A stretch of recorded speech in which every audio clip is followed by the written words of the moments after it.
안녕하세요. NBA 선수들을 보면 항상 농구화에 자신만의 커스텀 인솔을 착용하고 있는 것을 보셨을 겁니다. 또한 평소 농구를 즐겨 하시는 분들이라면 한 번쯤 생각해 보셨을 농구화. 이 농구화가 과연 부상 방지에 도움이 될까요? 아니면 농구화에 들어가는 인솔이 부상 방지에 도움이 될까요? 오늘은 누구나 한 번쯤은 생각해 보셨을 이 두 가지 농구화 인솔, 그 둘 중에 어떤 것이 부상 방지에 더 도움이 되는지 이 궁금증을 풀어드리기 위해 영상을 제작해 보았습니다. 끝까지 영상 봐주시길 바랍니다. 결론은 역할과 쓰임새에 따라 다릅니다. 농구화는 1985년 에어셀 들어가 있는 조던 1 마이클 조던을 위해 개발이 되었습니다. 당시 에어셀은 폼 형태보다 가볍고 내구성이 좋은 것이 장점이었고 중창을 부드럽게 만들어 충격 흡수를 할 수 있도록 고안된 것이었죠. 나이키사의 에어솔은 비교적 타사 제품에 비해서 충격을 흡수하는 능력이 좋습니다. 하지만 중창의 부드러운 정도만으로 실제 강한 충격을 줄여주는 것에는 별 효과가 없는 것 같습니다.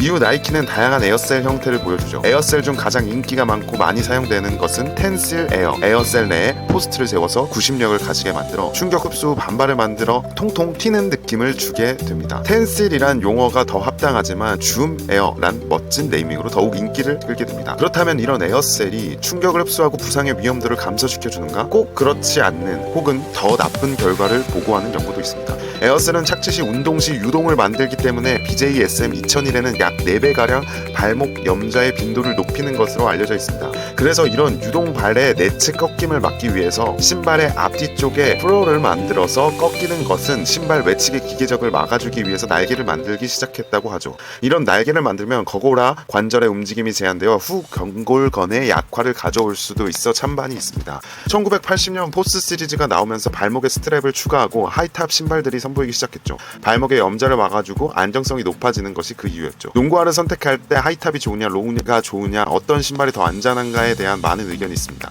일반적으로 하이탑 농구화를 레이싱 스트랩으로 확실하게 지지가 되도록 고정을 하는 경우에는 사이드 스텝 컷인 시 강한 안정성을 보여줍니다. 그러나 강하게 발목을 잡아주는 것은 피지컬한 문제를 일으키죠. 갑작스런 발목의 염좌가 일어날 때 동원되어야 하는 근육의 수축 속도가 의미 있게 감소해버리기 때문입니다. 발 뒤꿈치를 서포트하는 힐 카운터도 운동화, 농구화의 필수 파트입니다. 뒤꿈치 잡아주는 힐 카운터가 있으면 신발과 발 뒤꿈치가 고정이 되고 안정성이 증가하게 됩니다. 그리고 중족부의 과도한 회내전을 막을 수 있습니다. 이 힐 카운터의 경도가 단단할수록 록사이드 스텝 시 안정성이 증가하는 것이 보고되고 있습니다. 또 다른 서포트로 아치를 받쳐주는 방법입니다. 내측의 아치를 신발에 잘 접촉할 수 있도록 만들어주면 중족부의 안정성이 늘어납니다. 필요에 따라서는 포스팅을 시행해주면 더 강력한 안정성이 생깁니다. 뒤꿈치와 전족부로 넘어가는 부위에 카본 파이버 플레이트가 삽입되면서 발의 뒤틀림을 잡아주면서 발목의 염좌를 막아주게 됩니다. 에어셀을 전장으로 깔고 EVA 중창으로 푹신하고 발 전체가 편안하게 만들어졌죠. 2000년대가 지나면서부터는 더욱 가볍게 만들기 위한 기술력이 발전합니다. 그리고 이너 슬리브가 생기면서 신발에 신었을 때 피팅이 좋아지기 시작하죠. 에어셀의 계열의 약점을 보완하거나 루나폼 시리즈,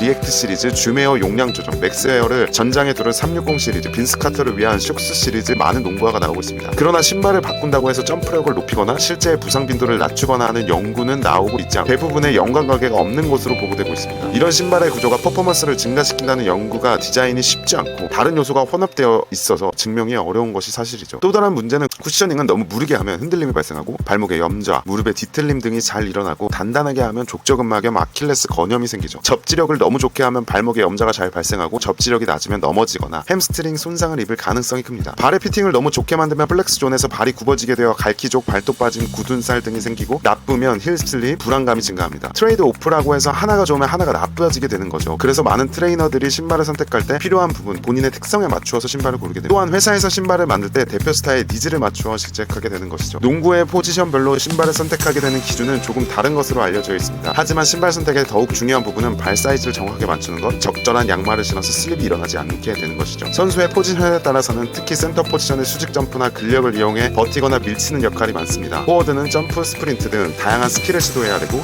가드의 경우에는 컷인, 가속 등이 주된 활동이죠. 그래서 센터는 좀 더 안정성이 좋은 신발 하이탑을 선호하게 됩니다. 가드는 좀 더 가볍고 유연한 농구화를 선호하죠. 로우컷이 선호되는 이유는 발목이 좌우로 잘 움직일 수 있고 순식간에 움직일 때 농구화에 발목이 걸리지 않기 때문에 더욱 편안하죠. 그리고 테이핑을 대부분의 농구 선수들이 하기 때문에 로우컷을 신더라도 부상 위험이 급격하게 증가하지 않는 듯합니다. 일반인에서는 자신의 부상력에 따라 농구화를 선택하는 것이 중요할 것입니다. 인솔을 깔아주면 최소 10% 이상의 충격 흡수력을 증가시킬 수 있습니다. 특히 평발이 심한 청소년기에는 인솔의 효과가 상당해서 족저근막염을 예방하고 통증을 줄이는 효과가 있죠. 군대에서 인솔을 착용시킨 결과 피로골절 빈도를 현저하게 낮추는 효과를 보았고 단단하지 않은 세미리드 웨이트 타입의 인솔이 가장 효과가 좋았습니다. 운동을 많이 해서 족저근막염에는 인솔뿐만 아니라 고무컷만을 적용해도 증상 호전을 보이는 경우가 많습니다. 뒤꿈치 모양이 정확하게 일치시키는 인솔의 경우에는 몸의 안정성을 유의하게 증가시켰습니다. 인솔은 특히 수직 점프 높이에 긍정적인 영향을 미칠 수 있습니다. 스포츠 과학 및 의학 저널에 발표된 연구에서 연구원들의 인솔의 에너지 반환 깔창을 사용한 운동선수들이 수직 점프 높이를 평균 1.6인치 증가시켰다는 사실을 발견했다고 하죠. 그럼 결론적으로 농구와 인솔 두 가지 중 어떤 것이 부상 위험을 덜어준다고 하면 둘 다일 수도 있겠죠. 하지만 두 가지의 역할과 쓰임새가 다르기 때문에 나의 포지션에 맞는 농구화에 맞춤형 인솔을 착용해서 충격 흡수력을 증가시킨다는 것이 좋다고 볼 수 있겠네요. 그러면 다음에는 농구할 때 어떠한 인솔이 좋은지 추천드리도록 하겠습니다. 감사합니다.